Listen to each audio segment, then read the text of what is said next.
ஒளிபரப்ப உதவுபவர்கள் லலிதா குடும்பத்தினர்.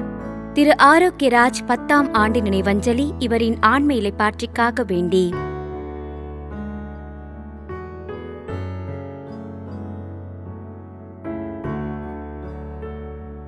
மைக்கேல் அருள்தாஸ் மற்றும் குடும்பத்தினர் Chennai. Mariya Joseph Alex, Margaret Mariammal, Mariyapal Apton, Maravan Kudiyiruppu, Nagercoil இவர்களின் ஆன்ம இளைப்பாற்றிக்காக வேண்டி. தந்தை மகன் தூயாவியாரின் பெயராலே ஆமென். நம் ஆண்டவராகிய இயேசு கிறிஸ்துவின் அருளும் கடவுளின் அன்பும் தூயாவியாரின் நட்புறவும் உங்கள் அனைவரோடும் இருப்பதாக. உம் ஆன்மாவோடும் இருப்பதாக. முதியவர் ஒருவர் தன்னுடைய வாழ்க்கையை பின்னோக்கி பார்க்கிறார். அவர் சொல்வார், நான் இளைஞனாக இருந்தபோது மிகவும் புரட்சிகரமாக இருந்தேன். இறைவா, இந்த உலகத்தை மாற்றக்கூடிய வரம்தா என்று ஜெபித்தேன். ஆனால் ஒன்றும் நடக்கவில்லை. பிறகு நான், இறைவா, என்னுடைய குடும்பத்தினரை, என்னுடைய உற்றார் உறவினரை மாற்றுகின்ற வரம்தா என்று கேட்டேன். அப்பொழுதும் ஒன்றும் நடக்கவில்லை. இப்பொழுது எனக்கு வயதாகிவிட்டது, நாட்களும் எண்ணப்பட்டுள்ளன. நான் என்னுடைய கடந்த கால வாழ்க்கையிலே முட்டாள்தனமாக இருந்திருக்கிறேன்.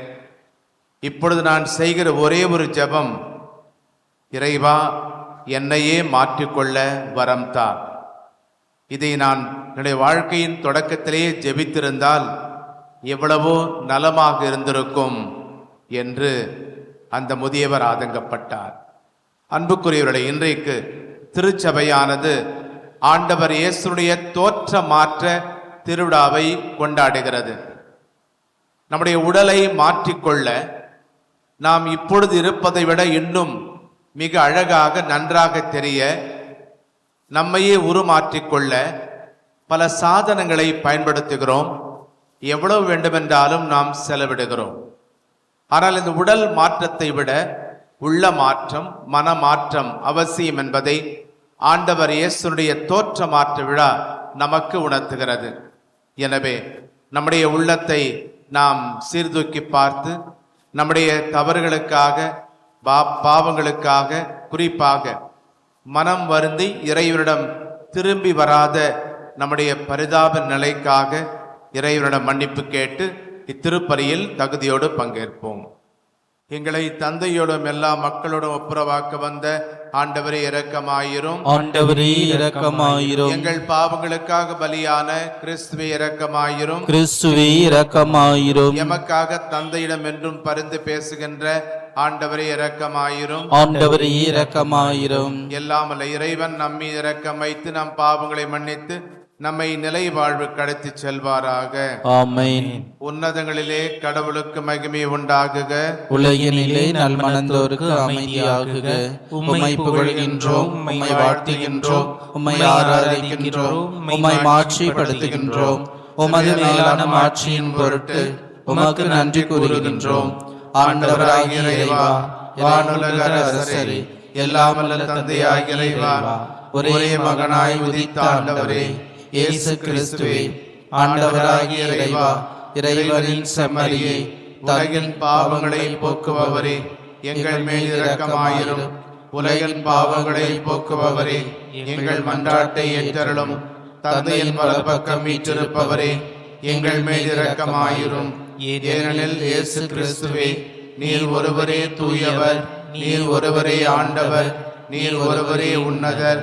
தூய ஆவியாரோடு தந்தையாகிய இறைவனின் மாட்சியில் இருப்பவர் நீரே. ஆமென். மன்றாடுவோமாக. இறைவா, உம்முடைய ஒரே திருமகனின் மாட்சிக்குரிய தோற்ற மாற்றத்தின் போது மூதாதையரின் சாட்சியத்தால் எங்கள் நம்பிக்கையின் பேருண்மைகளை உறுதிப்படுத்தினீரே. மக்கள் எல்லாரும் உம்முடைய பிள்ளைகளாகும் நிறைவான உரிமை பெற்றினை பெறுவரென வியத்தகு முறையில் முன்னறிவித்து, உம்முடைய அடியார்களாகிய நாங்கள் அன்பார்ந்தும் திருமகனின் குரலுக்கு செய்மடுத்து அவரோடு உடன் உரிமையாளராகும் தகுதியை அடைவோமாக. எங்கள் ஆண்டவராகிய கிறிஸ்து வழியாக உம்மை மன்றாடுகிறோம். முதல் வாசகம். அவருடைய ஆடை வெண்பனி போல இருந்தது. இறைவாக்கினர் தானியேல் நூலிலிருந்து வாசகம். அதிகாரம் 7, இறை திருவார்த்தைகள் 9 முதல் 10 முடிய மற்றும் 13 முதல் 14 முடிய.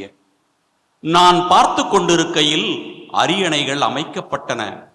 தொன்மை வாய்ந்தவர் அங்கு அமர்ந்தார். அவருடைய ஆடை வெண்பனி போலவும் அவரது தலைமுடி தூய பஞ்சு போலவும் இருந்தன. அவருடைய அரியணை தீக்கொழுந்துகளாயும் அதன் சக்கரங்கள் எரிநெருப்பாயும் இருந்தன. அவர் முன்னிலையிலிருந்து நெருப்பாலான ஓடை தோன்றி பாய்ந்தோடி வந்தது. பல்லாயிரம் பேர் அவருக்கு பணிபுரிந்தார்கள். பல கோடி பேர் அவர் முன் நின்றார்கள். நீதிமன்றம் தீர்ப்பு வழங்க அமர்ந்தது. நூல்கள் திறந்து வைக்கப்பட்டன. இரவில் நான் கண்ட காட்சியாவது, வானத்தின் மேகங்களின் மீது மானிட மகனை போன்ற ஒருவர் தோன்றினார். இதோ தொன்மை வாய்ந்தவர் அருகில் அவர் வந்தார். அவர் திருமுன் கொண்டு வரப்பட்டார். ஆட்சியுரிமையும் மாட்சியும் அரசும் அவருக்கு கொடுக்கப்பட்டன. எல்லா இனத்தாரும் நாட்டினரும் மொழியினரும் அவரை வழிபட வேண்டும். அவரது ஆட்சி உரிமை என்று உள்ளதாகும். அதற்கு முடிவே இராது. அவரது அரசு அழிந்து போகாது. ஆண்டவரின் அருள்வாக்கு. இறைவனுக்கு நன்றி. பல்லவி. உலகனைத்தையும் ஆளும் உன்னதராம் ஆண்டவர் ஆட்சி செய்கின்றார். உலக அனைத்தையும் ஆளும் உன்னதராம் ஆண்டவர் ஆட்சி செய்கின்றார். ஆண்டவர் ஆட்சி செய்கின்றார். பூ உலகம் மகிழ்வதாக, திரளான தீவு நாடுகள் களி கூறுவனவாக.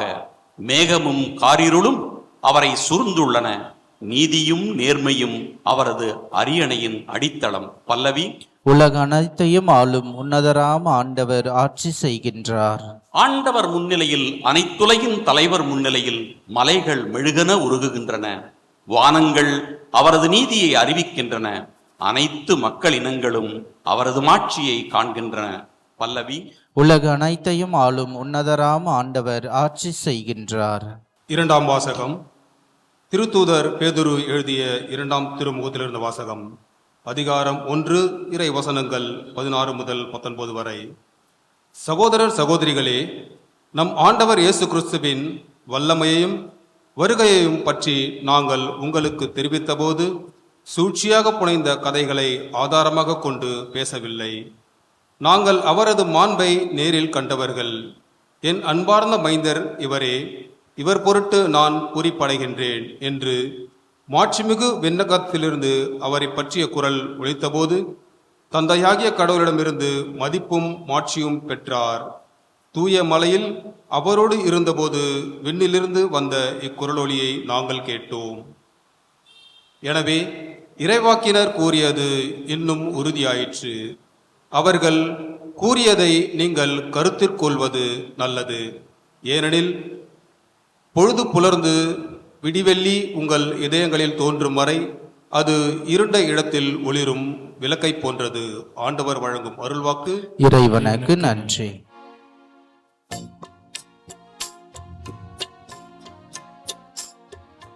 அல்லேலூயா, அல்லேலூயா, அல்லேலூயா, அல்லேலூயா, அல்லேலூயா, அல்லேலூயா. என் அன்பார்ந்த மைந்தர் இவரே, இவர் பொருட்டு நான் பூரிப்படைகின்றேன். அல்லேலூயா, அல்லேலூயா, அல்லேலூயா, அல்லேலூயா. ஆண்டவர்களோடு இருப்பாராக. உம் ஆன்மாவோடும் இருப்பாராக. லூக்கா எழுதிய நற்செய்தியிலிருந்து வாசகம். ஆண்டவரே மாட்சி உமக்கே. பிரிவு 9 வசனங்கள் 28 முதல் 36 வரை. இயேசு பேதுருவையும் யோவானையும் யாக்கோபையும் கூட்டிக் கொண்டு இறைவனிடம் வேண்டுவதற்காக ஒரு மலை மீது ஏறினார். அவர் வேண்டிக் கொண்டிருந்த போது அவரது முகத்தோற்றம் மாறியது. அவருடைய ஆடையும் வெண்மையாய் மின்னியது. மோசே எலியா என்னும் இருவர் அவரோடு பேசிக் கொண்டிருந்தனர். மாட்சியுடன் தோன்றிய அவர்கள் எருசலேமில் நிறைவேறவிருந்த அவருடைய இறப்பை பற்றி பேசிக் கொண்டிருந்தார்கள். பேதுருவும் அவரோடு இருந்தவர்களும் தூக்க கலக்கமாயிருந்தார்கள். அவர்கள் விழித்தபோது மாட்சியோடு இலங்கிய அவரையும் அவரோடு நின்ற இருவரையும் கண்டார்கள். அவ்விருவரும் அவரை விட்டு பிரிந்து சென்றபோது பேதுரு இயேசுவை நோக்கி, ஆண்டவரே, நாம் இங்கேயே இருப்பது நல்லது. உமக்கு ஒன்றும் மோசேக்கு ஒன்றும் எலியாவுக்கு ஒன்றுமாக 3 கூடாரங்களை அமைப்போம் என்று தாம் சொல்வது என்னதென்று தெரியாமலே சொன்னார். இவற்றை அவர் சொல்லிக் கொண்டிருக்கும் போது ஒரு மேகம் வந்து அவர்கள் மேல் நிழலிட்டது. அம்மேகம் அவர்களை சூழ்ந்தபோது அவர்கள் அஞ்சினார்கள். அந்த மேகத்தினின்று, இவரே என் அன்பார், என் மைந்தர், நான் தேர்ந்து கொண்டவர் இவரே, இவருக்கு செவிசாயுங்கள் என்று ஒரு குரல் ஒலித்தது. அந்த குரல் கேட்டபொழுது இயேசு மட்டும் இருந்தார்.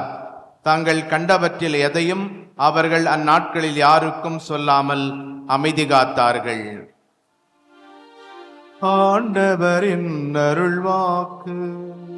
கிறிஸ்துவே உமக்கு புகழ். மாஸ்க், அதாவது முகமூடி என்பது 1985 ஆண்டு வெளிவந்த ஒரு ஆங்கில திரைப்படம். ராக்கி டென்னிஸ் என்கின்ற 16 வயது இளைஞனுடைய உண்மை கதை அது. இந்த ராக்கி டென்னிஸ் ஒரு விசித்திரமான நோயின் காரணமாக அவனுடைய முகமும் மண்டையும் விகாரமாக இருக்கும். அவனை பார்ப்போர் பலர் முகம் சுளிப்பார்கள் அல்லது கேலி செய்வார்கள். இதெல்லாம் விதி என்று இந்த ராக்கி டென்னிஸ் ஏற்றுக்கொண்டான். ஒரு நாள் தன் நண்பர்களோடு பொழுதுபோக்கு பூங்காவிற்கு இவன் சென்றான். அந்த பொழுதுபோக்கு பூங்காவிலே ஒரு கண்ணாடி மாளிகை உண்டு. விதவிதமான கண்ணாடிகள் அங்கு வைக்கப்பட்டிருக்கின்றன. எனவே இந்த நண்பர்களோடு ராக்கி டென்னிஸும் ஒவ்வொரு கண்ணாடி முன்பாக நின்றான். நண்பர்கள் தங்கள் அந்த கண்ணாடிகளுக்கு முன்பாக நின்ற பொழுது ஒரு கண்ணாடியிலே அவர்கள் ஒல்லியாகவும், இன்னொரு கண்ணாடியிலே பருமனாகவும், ஒரு கண்ணாடியிலே நட்டையாகவும், இன்னொரு கண்ணாடியிலே குட்டையாகவும் அவர்கள் கண்டதை நினைத்து மகிழ்ந்தார்கள், சிரித்தார்கள். ராக்கி டென்னிஸும் சற்று தயங்கியவாறே ஒரு கண்ணாடிக்கு முன்பாக நின்றான்.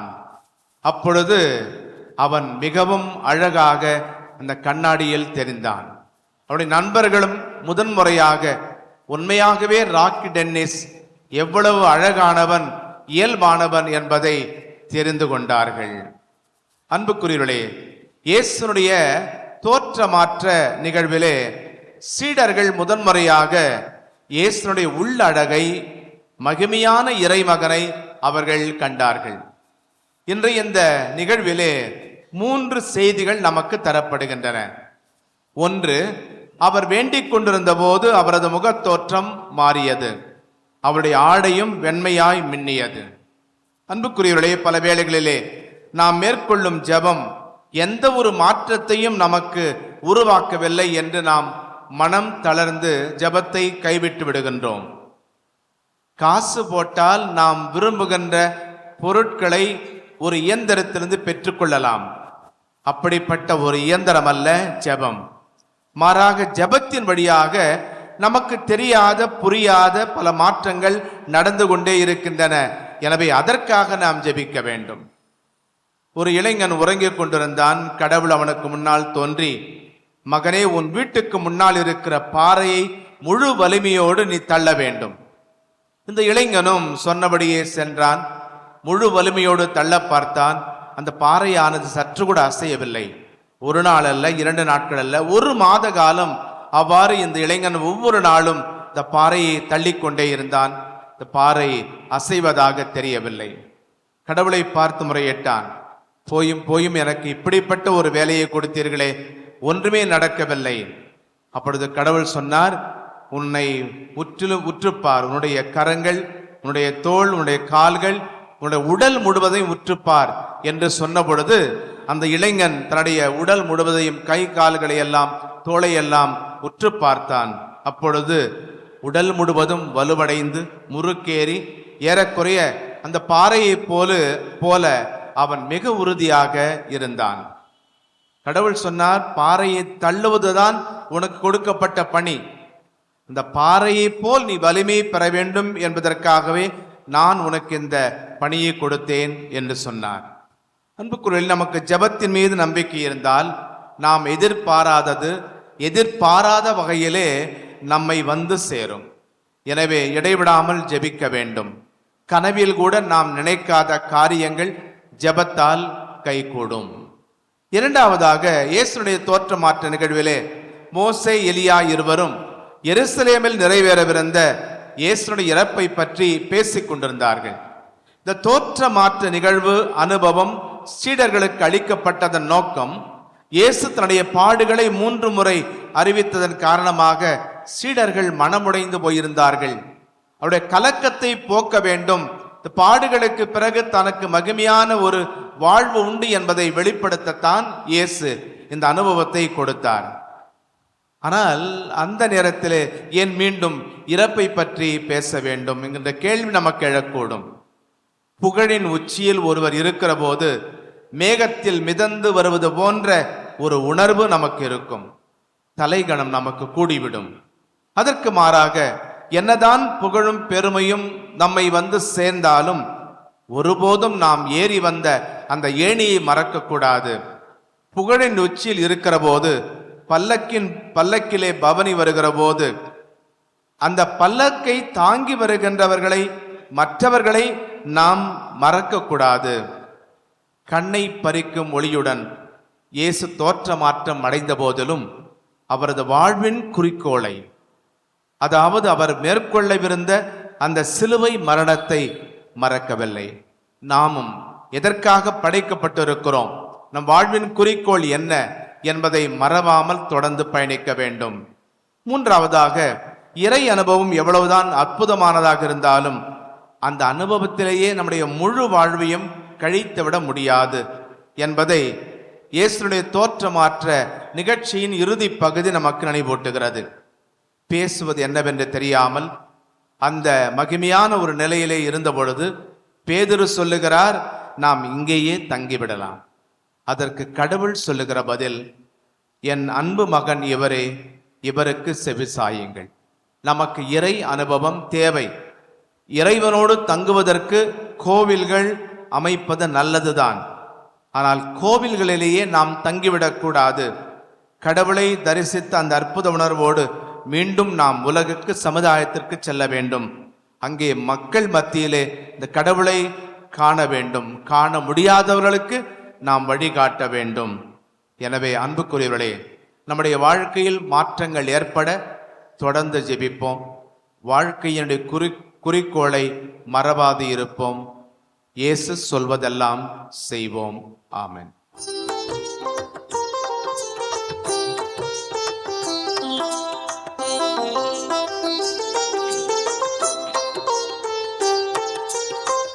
இறைவனின் அருள் மொழி கோபுரத்தில் நான் இருவிழி தீபங்கள் ஏற்றி வைத்தேன். இறைவனின் அருள் மொழி கோபுரத்தில் நான் இருவிழி தீபங்கள் ஏற்றி வைத்தேன். புதுமை நினைவின் அலைகளினால் நான் பூ போல் மனதை அலங்கரித்தேன். இறைவனின் அருள் மொழி கோபுரத்தில் நான் இருவிழி தீபங்கள் ஏற்றி வைத்தேன்.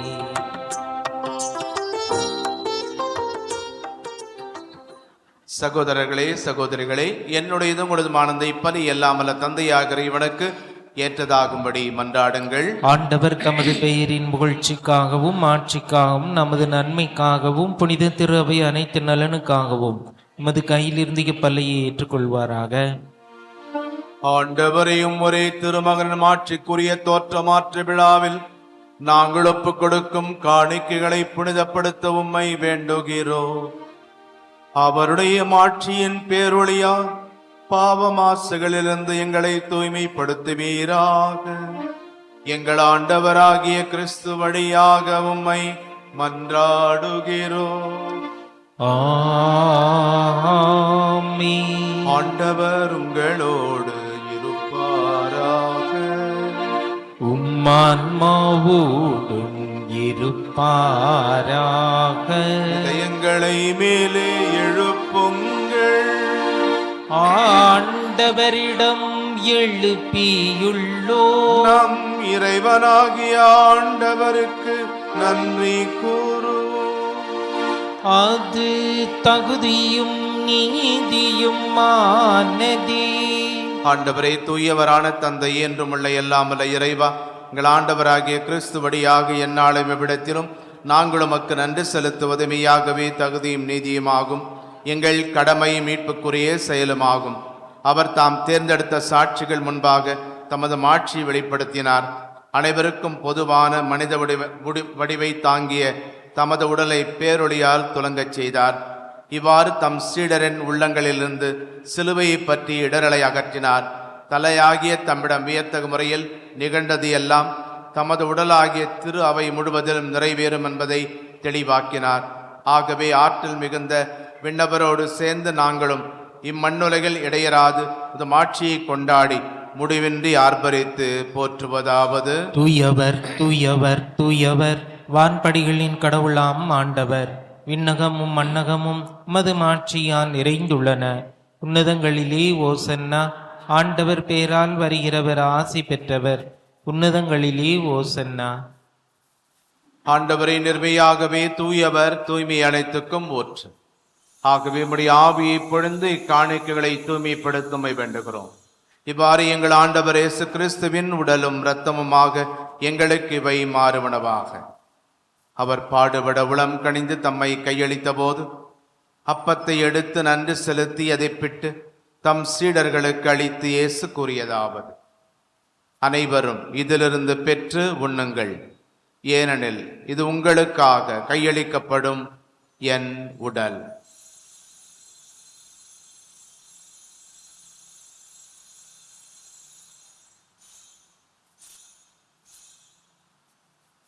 அவ்வண்ணமே இரவு விருந்தை அருந்திய பின் திராட்சை ரசம் நிறைந்த கிண்ணத்தையும் எடுத்து மீண்டும் உமக்கு நன்றி கூறி தம் சீடர்களுக்கு அளித்து இயேசு கூறியதாவது: அனைவரும் இதிலிருந்து பெற்று பருகுங்கள்.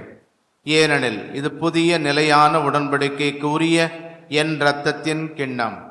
இது பாவ மன்னிப்புக்கென்று உங்களுக்காகவும் பலருக்காகவும் சிந்தப்படும். இதை என் நினைவாக செய்யுங்கள்.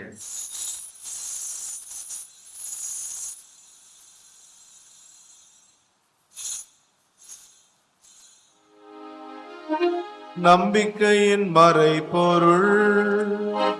ஆண்டவரே, நீர் வருமளவும் உமது இறப்பினை அறிக்கையிடுகின்றோம். உமது உயிர்ப்பினையும் எடுத்துரைக்கின்றோம். ஆகவே ஆண்டவரே, நாங்கள் கிறிஸ்துவின் இறப்பினையும் உயிர்ப்பினையும் நினைவு கூர்ந்து வாழ்வு தரும் அப்பத்தை மீட்பளிக்கும் கிண்ணத்தையும் உமக்கு ஒப்புக் கொடுக்கின்றோம். திருமுன்னின்றும் கூடியம் புரிய தகுந்தவர்கள் என எங்களை ஏற்றுக்கொண்டீர். எனவே உமக்கு நன்றி செலுத்துகின்றோம். மேலும் கிறிஸ்துவின் உடலிலும் இரத்தத்திலும் பங்கு கொள்ளும் எங்களை தூய ஆவியார் ஒன்று சேர்க்க வேண்டுமென உம்மை தாழ்மையுடன் மன்றாடுகிறோம். ஆண்டவரே, உலகெங்கும் பரவி இருக்கும் திரு அவையை நினைவு கூர்ந்தருளும். எங்கள் திருத்தந்தை லியோ, எங்கள் ஆயர் ஜார்ஜ், எல்லா திருநிலையினர், துறவரத்தார், பொது நிலையினர் ஆகிய அனைவரோடும் உமது அன்னையினுடைய திருத்தலத்தை நாடி வருகிற அன்பு மக்கள் அனைவரோடும் உமது திரு அவை அன்பில் நிறைவேற செய்தருளும். உயிர் தொடர்மது நோக்குடன் துயில் கொள்ளும் எங்கள் சகோதரர் சகோதரிகளையும் இறந்தோர் அனைவரையும் இரக்கத்துடன் நினைகூர்ந்து உமது திருமுக ஒளியினுள் ஏற்றருளும். எங்கள் அனைவர் மீதும் இரக்கமாயிரும். கடவுளின் கன்னித்தாயான புனித மரியா, அவருடைய அன்பு கணவரான புனித யோசேப்பு, புனித திருத்தூதர்கள், இவ்வுலகில் நமக்கு உகந்தவராயிருந்த புனிதர் அனைவருடனும் நாங்கள் நிலை வாழ்வில் பங்கு கொள்ளும் தகுதி பெற்று திருமகன் இயேசு கிறிஸ்து வழியாக உம்மை புகழ்ந்தேத்து மரமரள உம்மை மன்றாடுகிறோம். இவர் வழியாக இவரோடு இவரில் எல்லாம் வல்ல இறைவனாகிய தந்தையே, தூயாவியாரின் ஒன்றிப்பில் எல்லா புகழும் மாட்சியும் என்றென்றும் உமக்கு உரியதே. ஆமென். ஆமென். ஆமென்.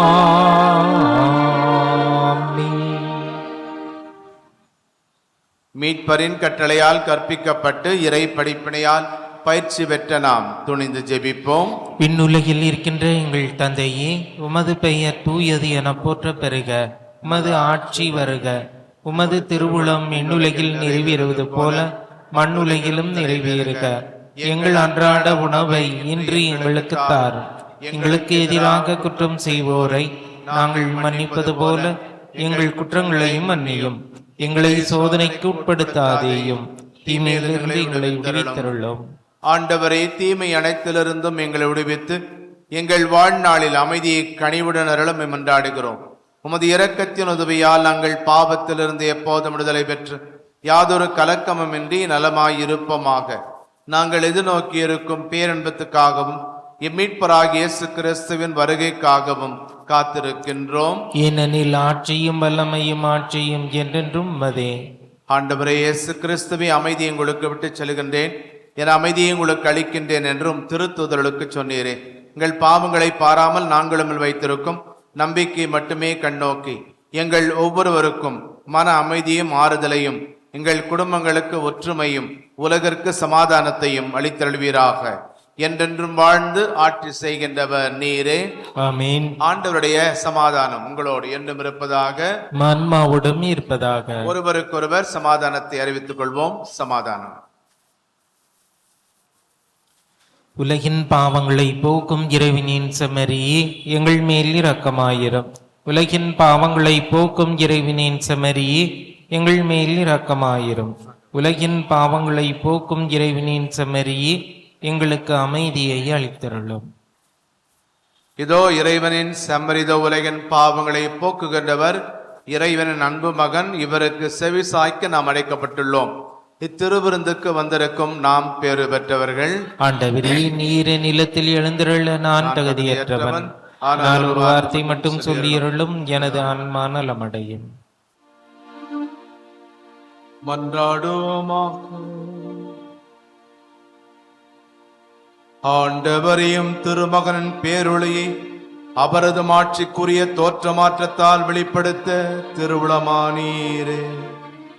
நாங்கள் உட்கொண்ட விண்ணக உணவு அவரது சாயலாக எங்களை மாற்றிட அருள் புரிவீராக. என்றென்றும் வாழ்ந்து ஆட்சி செய்கின்ற அவர் வழியாக உம்மை மன்றாடுகிறோம். ஆமென். ஆண்டவர் உங்களோடு இருப்பாராக. உம்மான்மாவோடும் இருப்பாராக. எல்லாம் வல்ல இறைவன் தந்தை, மகன், தூயாவியார் உங்களுக்கு ஆசை வழங்குவாராக. ஆமென். கிறிஸ்துவின் அன்பில் சென்று வாழுங்கள். இறைவனுக்கு நன்றி. திருப்பலி ஒளிபரப்ப உதவியவர்கள்: லலிதா குடும்பத்தினர். திரு ஆரோக்கியராஜ் 10ஆம் ஆண்டு நினைவஞ்சலி இவரின் ஆன்ம இலைப்பாற்றிக்காக வேண்டி.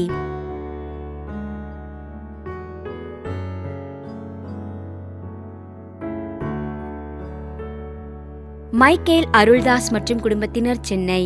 Maria Joseph Alex, Margaret Mariammal, Mariya Paul Apton, Maravan Kudiyiruppu, Nagercoil. இவர்களின் ஆன்ம இலைப்பாற்றிக்காக வேண்டி.